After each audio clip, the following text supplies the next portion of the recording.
আৰু এই আৰু পৰিকল্পনা প্ৰতিবেদন লিখিবলৈ আমাৰ গ্ৰুপ নিশ্চয়কৈ দায়িত্ব দিছিল আৰু আমি কি বুলি কয় খণ্ডবদ্ধভাৱে লিখিবলৈ দিছিল কবিতা আকাৰে অলপ চেষ্টা কৰিছোঁ কিমান কি হৈছিল নাজানো আপোনালোকৰ গম পাব এতিয়া TARL প্ৰশিক্ষণৰ ৪ৰ্থ দিনৰ প্ৰতিবেদন তাৰিখ ৮/৮/২০২৫ চন স্থান মানিকপুৰ উচ্চতৰ মাধ্যমিক বিদ্যালয় নৰ্থপুৰ ৪ৰ্থ দিনৰ প্ৰতিবেদন লিখিবলৈ হাতত ল'লো কলম ভুল হ'লে ক্ষমা কৰিবলৈ কোনেও নকৰে যেন কলম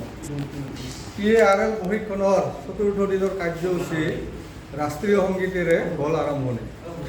নাটকৰ মাধ্যমেৰে বৰুৱা ছাৰে দিলে ৩য় দিনৰ প্ৰতিবেদন তেওঁৰ দলৰ অভিনয়ে কৰিলে সকলোৰে মন হৰণ তেজেন্দ্ৰ বৰ্মন ছাৰে দিলে পুৰণৰ ধাৰণা কোনো বস্তু যিমান সংখ্যক থাকে বা যিমানবাৰ থাকে তাকেই পূৰণ বোলে সেয়া ভালদৰে বুজিবা ২ একবাৰ ২ ২ ২বাৰ ৪ ২ ৩বাৰ ৬ এনেদৰেই লিখিলেই হেনো পূৰণৰ নেওতা হয় কাঠিৰ সহায়েৰে কৰি কটাকটি পূৰণ কৰাৰ ই হ'ল এক সহজ পদ্ধতি পূৰণ অংক শিকোৱাৰ আৰু আছে বহু পদ্ধতি ছাৰহঁতৰ পৰা জানিলোঁ আজি এই কথাটি ভাষা শিকোনত জানিলোঁ ক'ব নালাগে হেনো আকাৰ ইকাৰ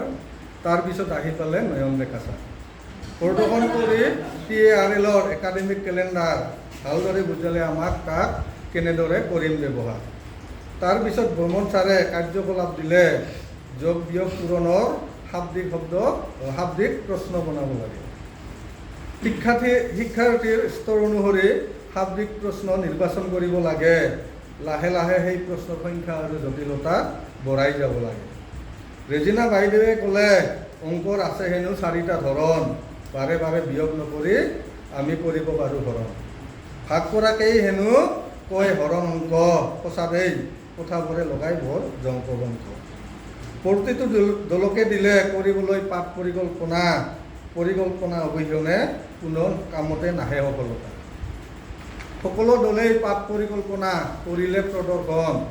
ক্লাছত সোমোৱাৰ আগতে তাক কৰিবাৰ আমন্ত্ৰণ